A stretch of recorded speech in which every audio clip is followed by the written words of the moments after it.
Hey there, have you ever felt like your English just doesn't sound right, even when you know your grammar is perfect? Well, in this explainer, we're going to unlock the secret to sounding way more professional and polite. And it all comes down to a special little group of words called modal verbs. Let's dive in. All right, so let's start with the problem itself. You might have a great vocabulary, you might have your grammar down pat, but your tone, it just feels a little off, right? What you're saying doesn't quite match how you want to be heard.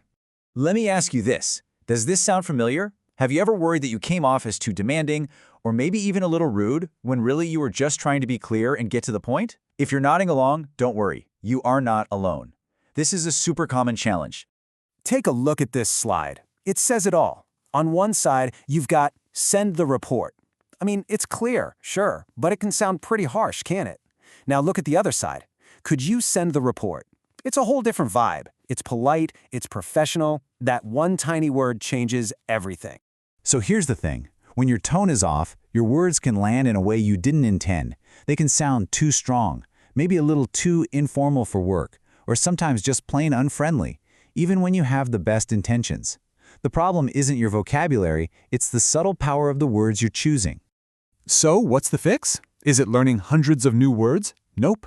The secret is actually mastering a small but incredibly powerful set of words, modal verbs. Think of them as the keys to unlocking the exact right tone for any situation. And this quote right here, it just hits the nail on the head. Modal verbs don't change your core message. You're still asking for the report. But they completely change the feeling, the sound, and the way people perceive what you're saying. Okay, so what are they really? Well, modal verbs are just little helper words that sit right before the main verb in a sentence, and their job is to add meaning, things like ability, or obligation, or politeness. You can almost think of them as the tone control knob for your sentences. All right, now don't worry, we are not about to learn dozens of complicated grammar rules. We're just going to focus on the most essential modal verbs, the ones that are going to give you the biggest bang for your buck. This is your new toolkit for professional communication. So as you can see, we're really just zeroing in on three key pairs. First up, we've got can and could, and these are your go-tos for ability and making polite requests. Then you have must and have to for talking about obligations and rules. And finally, should and would, which are perfect for giving advice and just generally being polite. Okay, now for the really fun part. Let's put this new toolkit into action. We're going to see exactly how you can upgrade your sentences from sounding a little direct, maybe a little blunt, to being diplomatic and professional. Here is a classic mistake, and one that's so easy to make. You want to give someone a friendly recommendation, some helpful advice, but it accidentally comes out sounding like you're giving them a strict order. Just look at this comparison. If you say, "You must try this," it feels like there's no choice in the matter. It feels like an obligation. But change one word to, "You should try this," and it's completely different. Now it's a friendly suggestion, a helpful tip. All that pressure is just gone, all because we swapped one little word.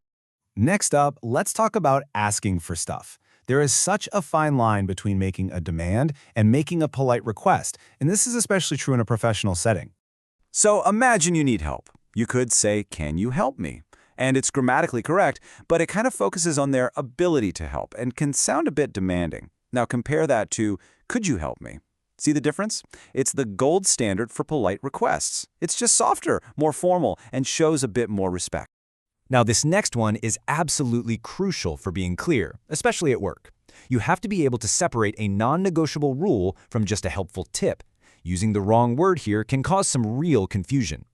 And this slide makes it crystal clear.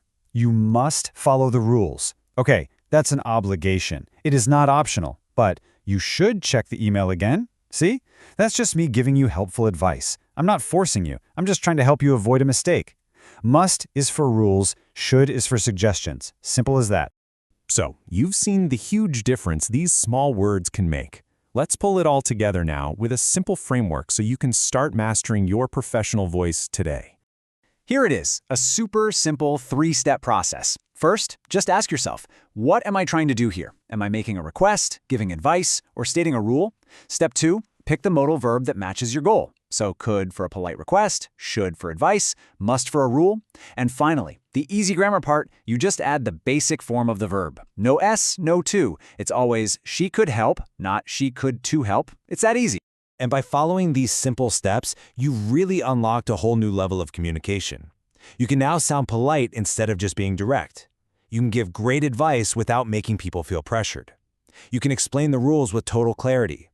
Basically, you can sound confident and professional in pretty much any situation. And let's just leave you with this final thought. Grammar isn't just about being correct. It's about connection. It's about making sure that how you sound truly reflects what you mean on the inside. And at the end of the day, that's what it's all about, being understood.